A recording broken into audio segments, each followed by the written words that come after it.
하나님께서는 어제 새벽 우리가 살펴보았던 본문에서 하나님께서 기뻐하시는 금식이 무엇인지를 말씀해 주셨습니다.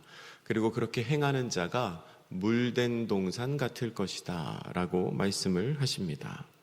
그렇게 하나님께서 기뻐하시는 것, 그러니까 하나님께서 기뻐하시는 삶의 방식에 대해서 설명을 하신 하나님께서는 오늘 본문에서는 다시 한번 이스라엘의 잘못에 대하여 지적을 하십니다. 오늘 본문은 크게 세 부분으로 나눌 수 있습니다. 먼저 1절부터 8절까지의 말씀에서는 이스라엘의 잘못에 대하여 하나님이 지적을 하십니다. 그리고 9절부터 15절까지의 말씀에서는 그러한 잘못으로 인한 이스라엘에게 닥친 이스라엘의 비참한 현실에 관하여 이스라엘이 겪고 있는 상황에 대하여 설명을 하십니다. 그리고 16절 이하 21절까지의 말씀에서는 그런 이스라엘, 아주 비참하고 아주 어둠 가운데 속한 그런 이스라엘을 향하여 하나님께서 구원을 베푸시겠다. 그러니까 하나님의 구원이 약속이 나타나 있는 부분으로 기록이 되어 있습니다. 이스라엘 민족이 지금 당하고 있는 그들의 그 현실은 참으로 이해하기가 힘든 것이었습니다. 나라가 멸망을 당하고 백성이 포로로 잡혀간 그 사건은 전통적인 이스라엘의 믿음, 전통적인 이스라엘의 신앙 안에서는 해석하기가 너무나 어려운 것이었습니다. 하나님의 성전이 있는 예루살렘이 정복을 당하고 하나님의 성전이 불타는 것은 그들의 상식, 그들의 믿음으로서는 도저히 받아들일 수가 없는 일이었습니다. 그리고 왜 이렇게까지 되도록 하나님은 우리를 구원하지 않으시는가? 지금 성전이 불타고 있는데 왜 하나님은 우리를 돕지 않으시는가? 하는 것은 이스라엘 민족으로서는 정말 해소할 수 없는 궁금증이었습니다. 왜 이 땅에 하나님의 평강이, 하나님의 샬롬이 사라졌는가? 왜 이런 고난을 우리가 겪어야 하는가? 이것은 정말 해소할 수 없는 궁금증이었습니다. 그런 상황을 겪으면서 이스라엘 사람들은 혹시 하나님이 게으름을 피우고 계신 것 아닌가? 혹시 하나님이 직무유기를 하고 계신 것 아닌가? 하고 생각했습니다. 그리고 그 생각에서 더 나아가서 하나님의 능력을 의심하기 시작했습니다. 혹시 하나님이 능력이 없어서 우리를 못 도와주시는 것이 아닌가? 하나님의 힘이 우리에까지 미치지 못해서 우리를 구원하지 못하시는 것 아닌가 하고 의심하기 시작했습니다. 그리고 거기까지 생각이 나아가면 그 뒤에는 자연히 이렇게 생각하게 됩니다. 그렇다면 그런 능력이 없는 하나님이 아닌 다른 신을 섬겨야 하는 거 아닌가? 라는 생각을 했을 것입니다. 그런데 그런 이스라엘을 향하여 선지자는 단호하게 말합니다. 그게 아니다. 그게 아니다. 하나님의 능력이 없음이 아니다. 하나님이 일하고 계시지 않아서 그런 것이 아니다. 이 모든 상황은 하나님의 잘못이나 하나님의 무능력 때문에 생긴 것이 아니라 바로 너희들의 죄악 때문이다. 라고 단언하며 말하고 있습니다. 오늘 본문의 1절과 2절을 우리 다시 한번 같이 읽어봅니다. 시작. 여호와의 손이 짧아 구원하지 못하심도 아니요 귀가 둔하여 듣지 못하심도 아니라 오직 너희 죄악이 너희와 너희 하나님 사이를 갈라놓았고 너희 죄가 그의 얼굴을 가리어서 너희에게서 듣지 않으시게 함이니라. 아멘. 하나님의 손이 짧은 게 아닙니다. 그러니까 하나님의 능력이 미치지 못하는 게 아닙니다. 하나님의 귀가 둔한 게 아닙니다. 그러니까 하나님께서 이스라엘 민족의 기도를 못 들으시는 게 아닙니다. 왜 그런 일이 생겼습니까? 이스라엘의 죄악이 이스라엘과 하나님 사이를 갈라놓았기 때문입니다. 능력이 없으신 게 아니고요. 기도를 못 들으셔서 못 응답해 주시는 게 아니고요. 그들이 죄악으로 인하여 하나님을 떠나 있기 때문에 응답을 받지 못했다는 겁니다. 기적과 은혜와 능력을 베푸시는 하나님과 함께 있으면 하나님이 베푸시는 기적, 하나님을 베푸시는 은혜를 경험하는 것이 매우 자연스러운 일입니다. 예를 들어서 어떤 어린아이가 한 6살, 7살 혹은 초등학생 정도 되는 어린아이가 아빠와 함께 어떤 식당에서 밥을 먹고 있습니다. 그런데 그렇게 아빠와 함께 식당에서 밥을 먹는 아이는 밥을 먹으면서 식당에서 계산할 걱정, 계산할 생각을 하지 않습니다. 왜 그렇습니까? 아빠가 돈을 낼 테니까요. 특별히 경제적으로 아주 어려운 가정이 아닌 이상 너무나 상식적으로 아이와 아빠가 밥을 먹으면 아빠가 돈 낼 겁니다. 그런데 만약에 그 아이가 아빠 없이 혼자 식당에서 밥을 먹으면 어떻게 할까요? 계산할 걱정 해야 됩니다. 걱정까지는 아니더라도 계산할 생각 본인이 해야 합니다. 왜 그렇습니까? 아빠가 옆에 없기 때문입니다. 여러분, 마찬가지로 우리가 하나님과 함께 있으면 하나님의 은혜를 경험하는 것이 당연합니다. 우리가 하나님과 함께 있으면 하나님의 은혜, 하나님의 능력, 하나님의 기적을 경험하는 것이 지극히 상식적인 일입니다. 그런데 왜 은혜와 기적, 능력이 없습니까? 내 삶에서 사라졌습니까? 하나님의 능력이 없어져서입니까? 아니죠. 하나님과 우리가 멀리 떨어져 있기 때문에 그렇습니다. 밥값을 내줄 아빠가 지금 내 옆에 없으니까 내가 밥값 걱정을 해야 하는 겁니다. 내 삶에 은혜가 없는 것은 하나님에게서 은혜가 메마른 것이 아니라 은혜의 근원이신 하나님이 나로부터 멀리 떨어져 있기 때문에 그런 겁니다. 3절부터 8절까지의 말씀은 이스라엘이 어떻게 하나님으로부터 그렇게 멀어졌는지를 구체적으로 설명을 하고 있습니다. 3절 이하에 나오는 여러 가지 설명을 두 가지의 말로 나눌 수 있는데요. 먼저는 악하고 위험한 일입니다. 이스라엘은 악한 일을 행했습니다. 그리고 두 번째는 헛된 일입니다. 이스라엘은 헛된 일을 행하며 하나님으로부터 멀어졌습니다. 이스라엘은 그렇게 악하고 위험한 일, 그리고 헛된 일을 행하면서 하나님으로부터 점점 멀어져 가는 것입니다. 5절 말씀입니다. 이렇게 기록합니다. 독사의 알을 품으며 거미줄을 짜나니 그 알을 먹는 자는 죽을 것이요 그 알이 밟힌즉 터져서 독사가 나올 것이니라. 아멘. 독사의 알은 먹을 수도 없을 뿐만 아니라 만약에 그 알이 부화된다면 그곳으로부터 독사가 나와서 그 부화시킨 사람을 물게 될 수도 있습니다. 독사의 알을 품는다는 것은 죄를 품는 것을 비유하는 겁니다. 그러니까 죄를 품는 행위는 그것을 품는 것에도 유익이 없고 그 결과로 잉태되는 것, 파생되는 것을 통해서도 나에게 아무런 유익이 없는 일이라는 겁니다. 그런데 지금 이스라엘 민족이 그 일을 하고 있습니다. 마치 독사의 알을 품는 것처럼 죄를 품어서 잉태하고 있습니다. 4절에서도 그렇게 표현을 하고 있죠. 그러니까 악한 일을 행하고 있는 것입니다. 그리고 헛된 일을 행했습니다. 우리 6절 말씀 같이 한번 읽겠습니다. 6절 시작. 그 짠 것으로는 옷을 이룰 수 없을 것이요. 죄악의 행위라 그 손에는 포악한 행동이 있으며. 아멘. 거미줄로 실을 짠다는 겁니다. 그리고 그것으로 옷을 만들려고 하는데 여러분, 거미줄로 옷을 만들 수 있겠습니까? 못 만들죠. 만들어 입을 수가 없습니다. 그러니까 거미줄로 짠 실로 옷을 만들어서 자신의 무언가 부끄러운 것을 가려보려고 하지만 부끄러움을 전혀 가릴 수 없습니다. 어떠한 행동을 하더라도 악한 본성을 숨길 수가 없습니다. 그러니까 이거는 헛된 일인 겁니다. 헛된 일입니다. 무언가 열심히 하고 무언가 열심히 섬기는 것 같지만 하나님의 뜻과는 전혀 상관없는 열심히 우상 숭배를 하지만 그 우상은 자기를 아무것도 도와줄 수 없는 헛된 것인 것처럼 이스라엘 민족이 헛된 일을 하고 있다는 겁니다. 그렇게 죄에 빠진 이스라엘의 모습을 본문 7절과 8절은 이렇게 기록합니다. 7절, 8절 같이 읽습니다. 시작. 그 발은 행악하기에 빠르고 무죄한 피를 흘리기에 신속하며 그 생각은 악한 생각이라 황폐와 파멸이 그 길에 있으며 그들은 평강의 길을 알지 못하며 그들이 행하는 곳에는 정의가 없으며 굽은 길을 스스로 만드나니 무릇 이 길을 밟는 자는 평강을 알지 못하느니라. 아멘. 죄인들이 악을 행하러 갈 때는 굉장히 부지런합니다. 빨리 가죠. 또 죄가 없는 사람들을 고민 없이 신속하게 죽이기도 합니다.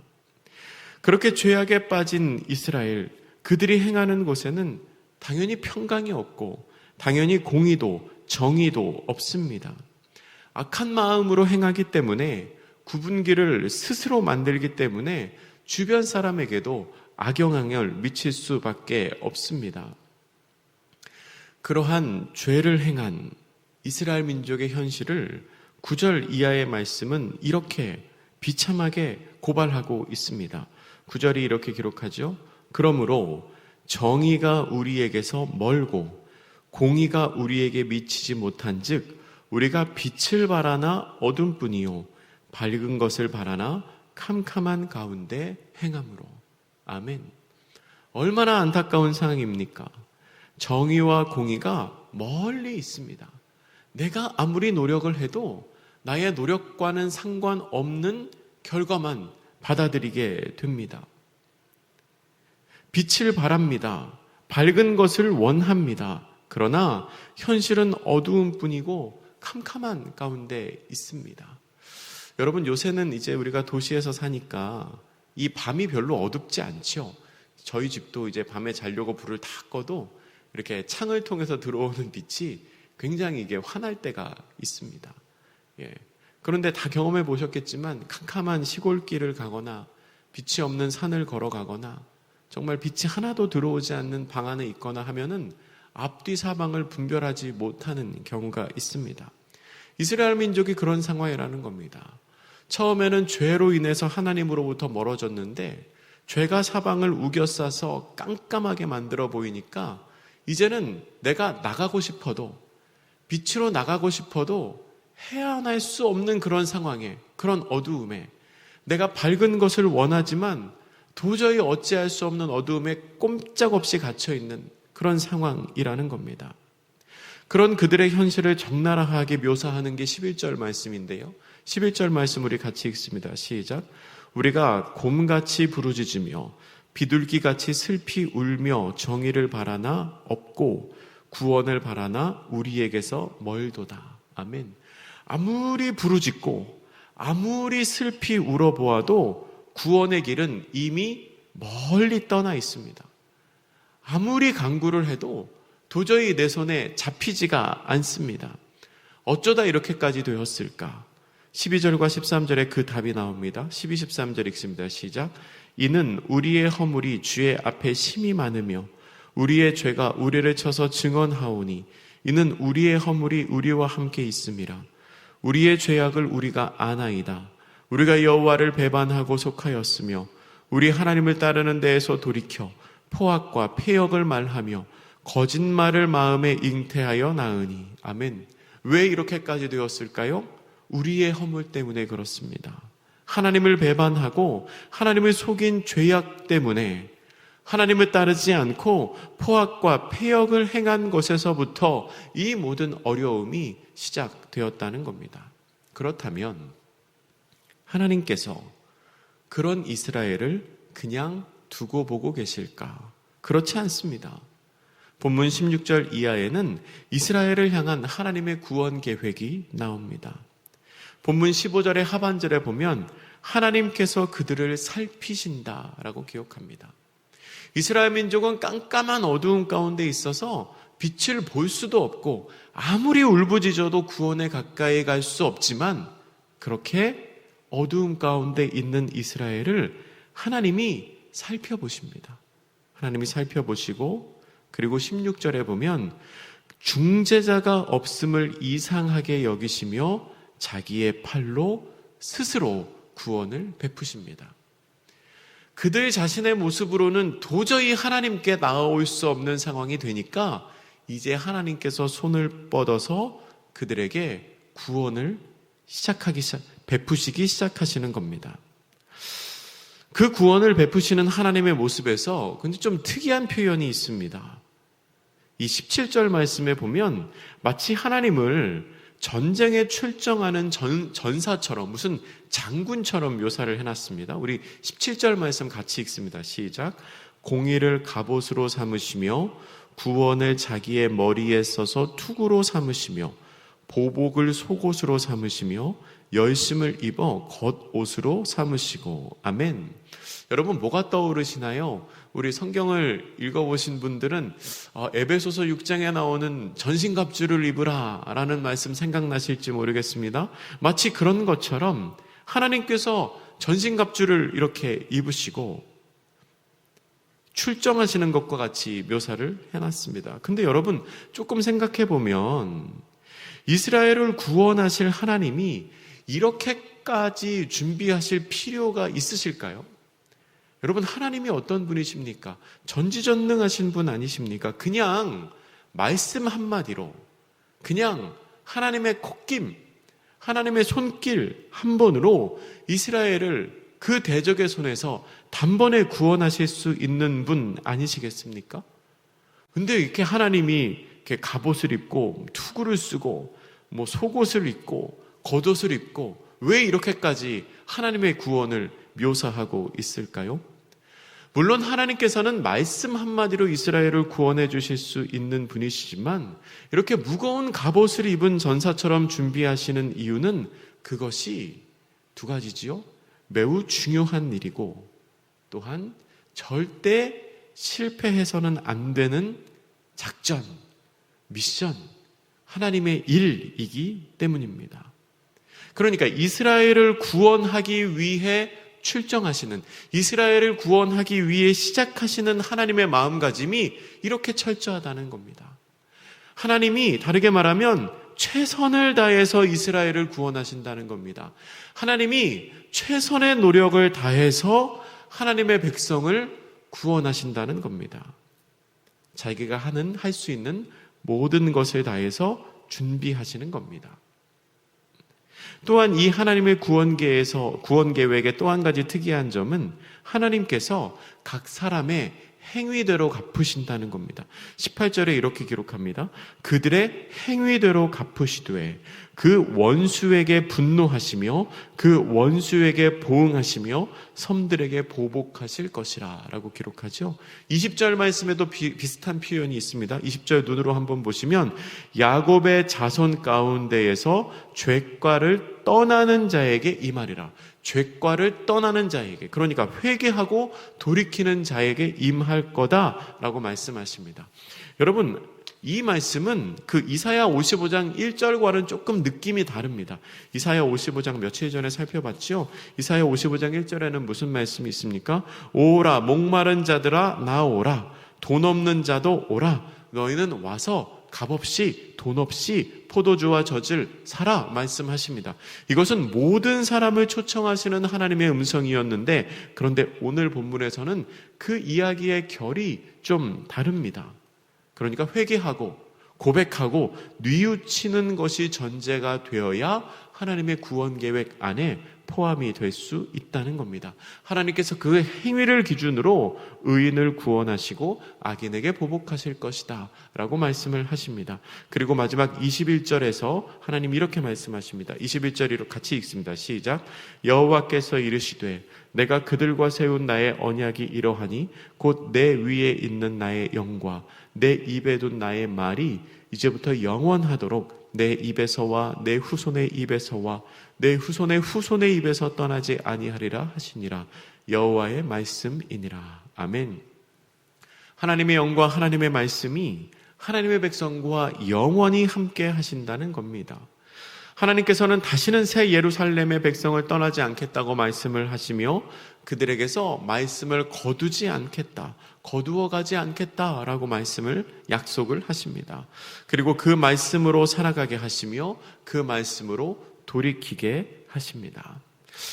오늘의 말씀을 정리하겠습니다. 오늘 본문은 먼저 이스라엘의 잘못을 지적하고 있습니다. 그들이 구원에게서 멀어진 것은 하나님의 손이 짧아서가 아닙니다. 하나님의 귀가 어두워서도 아닙니다. 그들이 지은 죄가 하나님과 자기 사이를 갈라놓았기 때문입니다. 그리고 그 이스라엘의 비참한 현실을 고발합니다. 그들이 아무리 부르짖어도 정의와 공의는 이미 사라지고 없습니다. 아무리 밝은 것을 바랄지라도 캄캄한 어두움에서 헤어나올 수가 없습니다. 하지만 하나님께서는 그런 이스라엘을 그냥 두고 보지 않으십니다. 하나님이 그들을 살피시고 하나님이 스스로 구원을 베푸십니다. 전지전능하신 하나님이시지만 그들을 돌이키는 일에 최선을 다하십니다. 자기가 할 수 있는 최선의 노력, 하나님께 노력이라고 표현하는 게 너무 죄송하지만 최선의 준비를 다하여 이스라엘 민족을 구원하십니다. 실수가 있어서는 안 되기 때문입니다. 모든 사람을 구원의 길로 돌이켜야 하기 때문입니다. 그런데 여러분, 그 하나님의 구원 계획은 하나님께서 우리에게 베푸시는 일방적인 은혜로 완성되지는 않습니다. 무슨 말입니까? 하나님께서 그렇게 철저하게 준비하시고 하나님께서 최선을 다하여 우리를 구원하기 위해서 우리의 삶을 살피시고 우리에게 손을 내밀어 주실지라도 우리가 그 구원에 반응을 해야, 우리가 그 구원을 받아들여야 구원을 얻은 백성이 될 수 있다는 겁니다. 하나님께서 우리를 위해 수고하시는 것처럼 우리도 우리의 죄를 물리치고 우리의 행위를 새롭게 하여 하나님께 나아가야 그 구원이 완성이 됩니다. 하나님께서는 지금도 우리에게 은혜 베푸시기를 원하며 구원의 손길을 우리에게 내밀고 계십니다. 주님께서 우리에게 베푸시는 그 구원의 길, 그 구원의 손길에 동참함으로 말미암아 우리가 죄악의 길에서 벗어나고 은혜의 삶을 살아가는 복된 성도님들 되시기를 주님의 이름으로 축복합니다. 기도하겠습니다. 사랑의 하나님, 오늘의 말씀을 통하여 하나님에게서부터 멀어진 이스라엘 민족의 모습을 우리가 봅니다. 그 이스라엘 민족의 모습이 우리의 모습이 되지 않기를 간절히 구합니다. 죄로 말미암아 하나님으로부터 멀어지지 않게 하여 주시고 죄로 말미암아 하나님께서 우리에게 비춰주는 빛을 잃어버리지 않게 하여 주시고 우리로 하여금 우리의 손을 곧게 뻗어 하나님의 은혜를 맞이하며 하나님의 구원 계획 안에서 살아가는 주의 백성이 될 수 있도록 주님 우리를 붙들어 주시고 주님 우리와 함께하여 주시옵소서. 오늘 한 날도 주님의 그 은혜로 살아가게 하심을 믿고 감사드리며 예수님의 이름으로 기도드립니다. 아멘.